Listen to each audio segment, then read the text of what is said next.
Indian national Lokdal प्रत्याशी अभय सिंह चौटाला का चुनाव प्रचार अभियान युद्ध स्तर पर जारी है।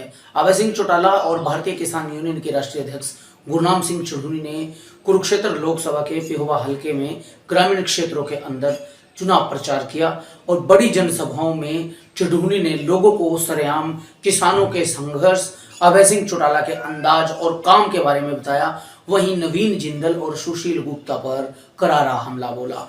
गुरनाम सिंह चढ़ूनी ने बड़े अच्छे अंदाज में किसानों के समक्ष इनेलो की बात रखी और भविष्य की राजनीति के बारे में भी उन्होंने जिक्र किया।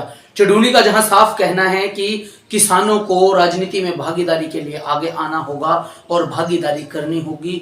राजनीति नेता कर रहे हैं, अब किसान की बारी है। उन्होंने अभय सिंह चौटाला के लिए गांव-गांव, घर-घर जाकर वोट मांगे। पिहोवा के संधोला में अभय सिंह चौटाला और गुरनाम सिंह चढ़ूनी की संयुक्त जनसभा हुई, जिसमें हजारों की संख्या में लोग उमड़े।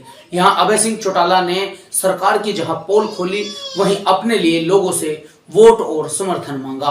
कुरुक्षेत्र लोकसभा संसदीय क्षेत्र में इस वक्त तिकोना मुकाबला है। भारतीय जनता पार्टी से पूर्व सांसद नवीन जिंदल मैदान में हैं, वहीं इंडिया गठबंधन से सुशील गुप्ता चुनाव लड़ रहे हैं। अरविंद केजरीवाल को अंतरिम जमानत मिलने के बाद कुरुक्षेत्र में इंडिया गठबंधन कार्यकर्ता उत्साहित हैं, वहीं बीजेपी को पीएम मोदी का सहारा है। अभय सिंह चौटाला के चुनाव प्रचार में पूर्व सीएम ओम प्रकाश चौटाला भी कुरुक्षेत्र आएंगे, जिसको लेकर राजनीतिक गलियारों में चर्चा है। तिकोने मुकाबले में तीनों प्रत्याशी जोरदार तरीके से चुनाव प्रचार कर रहे हैं, वहीं पार्टियां भी जी जान से जुटी हैं। देखना यह होगा कि कुरुक्षेत्र की जनता अभय सिंह चौटाला, नवीन जिंदल और सुशील गुप्ता में से किसे कुरुक्षेत्र का सांसद चुनती है। किसानों का जब भी मामला आया, जब ये 3 काले कानून बढ़े, ये रिकॉर्ड की चीजें होती हैं विधानसभा के अंदर कि किसने क्या बोला है। 50 साल में बाद भी रिकॉर्ड निकाल करके देखा जा सकता है, पढ़ा जा सकता है। आम आदमी जो है विधानसभा के 17वीं कार्रवाई के लिए एक छोटी सी एप्लीकेशन देख करके उसको पढ़ सकता है। विधानसभा में लाइब्रेरी बनी हुई है, हर व्यक्ति को अंदर जाने की अनुमति है। कोई भी पास बनवा करके जाकर के लाइब्रेरी में बैठ करके सारी की सारी प्रोसीडिंग देख सकता है। कभी मौका मिले जाकर के देखना, जब 3 काले कानून बनाए जा रहे थे, जब ऑर्डिनेंस जारी हो गया था, हरियाणा प्रदेश का विधानसभा का सत्र था, उस सत्र के अंदर कांग्रेस के लोग भी बैठे थे, मैं भी बैठा था। सरकार की तरफ से एक प्रस्ताव लाया गया कि जो ऑर्डिनेंस प्रधानमंत्री लेकर के आए, हम उसका समर्थन करते हैं। कांग्रेस के लोग खड़े हुए, नारेबाजी करी, उसका विरोध किया, लेकिन उसके ऊपर चर्चा करने की बजाय वॉकआउट करके भाग गए। जबकि चर्चा करनी थी, कमियां और खामियां गिनानी चाहिए थी, उसका विरोध करना चाहिए था। वॉकआउट तो प्रस्ताव जब पास हो रहा था उस वक्त भी किया जा सकता था। ये छोड़ करके चले गए, मैं अकेला बैठा हुआ था। मुख्यमंत्री ने मेरे को कहा, अभय सिंह जी आप भी वॉकआउट नहीं करोगे क्या? मैंने कहा मैं तुम्हारी तसल्ली करा के फिर वॉकआउट करके जाऊंगा, पहले नहीं जाऊंगा। और मुझे जो बोलने का मौका मिला, मैंने सरकार की टिका करके तसल्ली कराई। और जब मैं बोल रहा था तो कुछ लोग हंस रहे थे। मैंने एमएलए की तरफ इशारा करके कहा, जो तुम दांत निकाल रहे हो, तुम हंस रहे हो। जब लोगों के बीच में जाओगे, लोग मुंह काला भी करेंगे, जूतों की माला भी पहनाएंगे और तुम्हें गांव में घुसने भी नहीं देंगे। मैंने जो बात उस वक्त कही थी, किसान आंदोलन के दौरान उसी तरह के हालात हो गए थे। आज फिर भारतीय जनता पार्टी का कोई नेता किसी गांव में वोट मांगने जाता, उसका विरोध होता है। आज लोग न केवल उसका विरोध करते हैं, बल्कि खड़े होकर के सवाल जवाब करते हैं, पूछते हैं, जवाब दे नहीं पाते, मैदान छोड़ करके भागना पड़ता है। तो सारे देश के अंदर समझ जाएगा कि किसान यूनियन ने एक सीट में समर्थन किया था, वही जीता था। सारे देश में समझ जाएगा। कहते हैं ये राजनीति करते हैं, क्यों? राजनीति लुटेरे करें और हम सड़कों पे लटकाए और फिर वो अपने लिए कानून बनाए और फिर हम मंगते बढ़े। हम भीख पे जिंदा रहे, हम जिंदा रहे 5 किलो चावल पे, हम जिंदा रहे 6,000 और वो लड़ाई करते। देश की सारी संपत्ति में कब्जा करके रेलें बेच डाली, हवाई अड्डे बेच डाले, बंदरगाहें बेच डाली, कंपनियां बेच डाली, बैंक बेच डाले। करोगे क्या साथियों? आपकी गुलामी आपके सामने है। अगर आपने वोट गलत जगह पे डाला, हमें बुलाना मत देना, हमारा जगाने का काम है।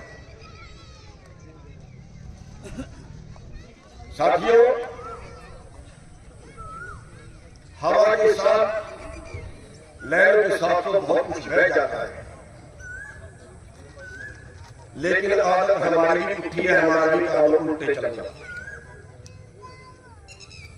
आज लोग कहते हैं कांग्रेस कांग्रेस कांग्रेस।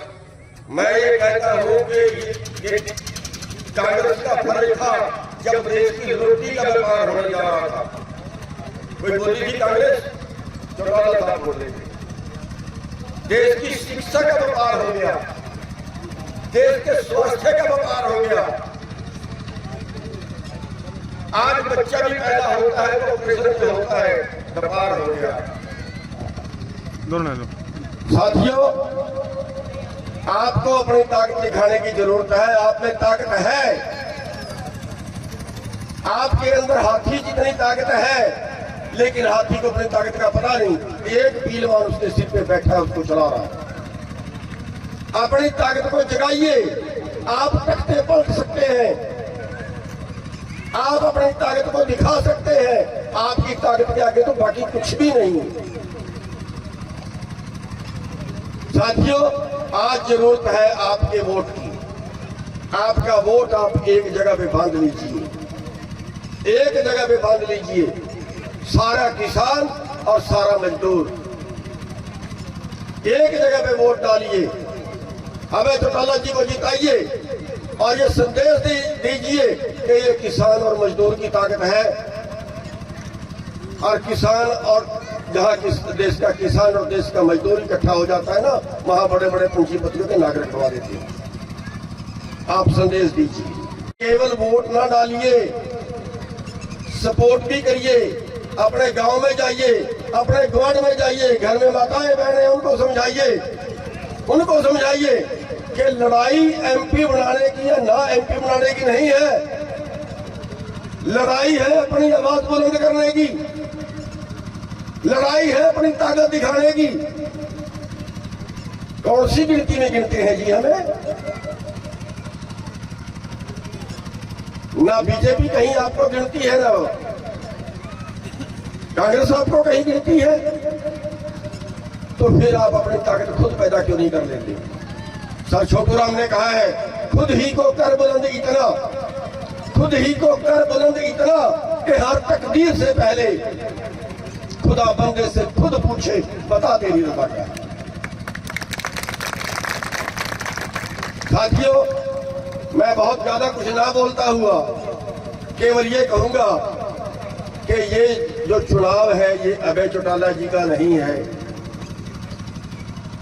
हमने समर्थन दिया है। ये चुनाव जो है किसानों और मजदूरों का चुनाव है। ये आपका अपना चुनाव है।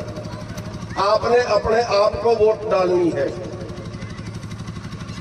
आपने अपनी ताकत को अगर इकट्ठा करके दिखा दिया तो जो आने वाला विधानसभा का चुनाव होगा उसमें भी सरकार कोई किसी पार्टी की आए, सारी पार्टियां आपके तलवे चाटेंगी।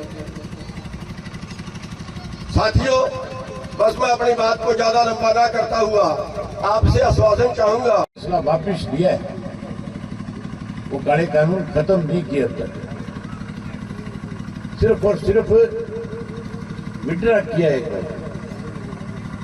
अगर अब की बार सत्ता में आ गई भारतीय जनता पार्टी तो आने वाले समय में फिर तीनों काले कानून आपके ऊपर लागू हो जाएंगे। फिर हर हालत में मोदी वो कानून लागू करके हमारी जमीन से हमें बेदखल कर देगा। फिर कोई रोकने वाला नहीं होगा, फिर कोई आपकी लड़ाई लड़ने वाला भी नहीं बचेगा। फिर तो लड़ाई लड़ने वालों को तो जेलों में बंद कर देंगे पहले से। आखिर आपको मजबूर होकर के अपनी जमीनें छोड़नी पड़ेगी और उन्हीं जमीनों में नौकर के रूप में काम करना पड़ेगा। इसलिए मौका है कि जिन लोगों ने हमारे साथ लंबे समय तक धोखा किया, बेईमान होकर के हमारा वोट लेते रहे, अब उनको सत्ता से बाहर करने का समय आ गया। कांग्रेस पार्टी की हालत तो आपके सामने है, बेचारे आपस में लड़ने से ही समय नहीं मिलता होगा। कांग्रेस की नीयत ठीक होती, कांग्रेस की नीयत साफ होती तो फिर करनाल के अंदर कमजोर उम्मीदवार उतारने की बजाय वीरेंद्र मराठा जैसे को टिकट देकर के चुनाव लड़वाने का काम करते हैं, या जरोड़ी साहब जैसे को टिकट देकर के इनको चुनाव लड़ाने का काम करते हैं। जो लड़ाई लड़ना जानता है, ऐसे आदमी को टिकट दे दिया जो ना करनाल के लोगों को जानता, ना करनाल के लोग उसको जानते। मिलकर के चुनाव लड़ रहे हैं, नुरा कुश्ती कर रहे हैं और प्रचार करते हैं। कांग्रेस वाले तो प्रचार करते हैं कि अभय सिंह कनोड़ी साहब भाजपा की मदद करेंगे। अगर मैंने भाजपा की मदद करनी होती तो फिर मैं विधानसभा से इस्तीफा क्यों देता? आप विधानसभा का सेशन देखते हो, उस विधानसभा के सेशन के अंदर मेरे जैसे 89 और भी बैठते हैं। आप मुझे बता दो, एक भी एमएलए सरकार के खिलाफ कोई लड़ाई लड़ने का काम करता है या बोलता है? अगर सरकार को कोई नकेल डालता है तो केवल और केवल विधानसभा का सत्र शुरू होने के बाद जब मैं विधानसभा में जाता हूं तो सत्ता में बैठे लोगों में हड़कंप मच जाता है कि सेशन में आ गया, पता नहीं आज किसकी पोल खोल करके जाएगा, आज किसको नंगा करके जाएगा।